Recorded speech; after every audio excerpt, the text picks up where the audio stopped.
արդեն ավելի քան 2 ժամ է լրագրողներին չի հաջողվում նոր տեղեկություն պարզել, արդյոք ձերբակալվելու է Սամվել Կարապետյանը, թե ոչ, քրեական գործ կա, թե ոչ, ինչով է պայմանավորված խուզարկությունը, հայտնի է խուզարկությունը հաջորդեց վարչապետ Նիկոլ Փաշինյանի կոշտ գրառմանը, որն էլ ի պատասխան Սամվել Կարապետյանի հայտարարության էր, հիշեցնեմ Կարապետյանը այսօր տարածված տեսանյութով իր աջակցությունն էր հայտնել Մայր աթոռին, այս պահին դեռևս մենք ամեն րոպե առ րոպե սպասում ենք նոր տեղեկության, խուզարկությունը շարունակվում է, բազմամարդ է տարածքը, իրավապահները չեն երևում մեր կադրերում դեռևս, մոտավորապես խուզարկությունները սկսվել էին 6:30 մոտակայքում, դեռ սպասողական իրավիճակ է։ Նրա եղբայրը այստեղ տեղում լրատվամիջոցների լրագրողների հետ զրույցում հայտարարեց, որ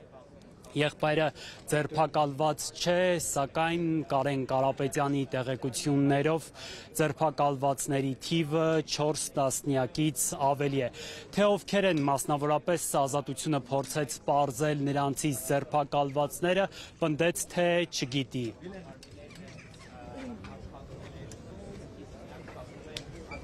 Ես էլ կանցնի, որովհետև բան տխրելու համար չի։ Ինչը որ չի սպանում, դա ուժեղացնում է։ Իսկ ինչ է կարծում, ինչ գործողություններ կհետևեն խուզարկության։ Դա ես իրավաբան չեմ, ես ինչպես կարող եմ ասել։ Պարոն Կարապետյան, իսկ իրավիճակը ինչպես գնահատեք, որ ընդհանրապես եկեղեցու աջակցություն, եկեղեցու հայտարարությունից Թույլ է չափավոր։ Ապում եք արդյոք արտահայտ եկող տարվա օգտագործական նորությունների նախընտրական բանի։ Դուք նախ պատասխանը գիտեք, հետո էլ ինձ եք ասալը։ Ինքը ձեր հարցեն արդեն մտքիդ մեջ պատասխանել եք։ Բայց դուք պատրաստվում եք քաղաքական հայտ ներկայացնել որևէ։ Ես քաղաքականությունից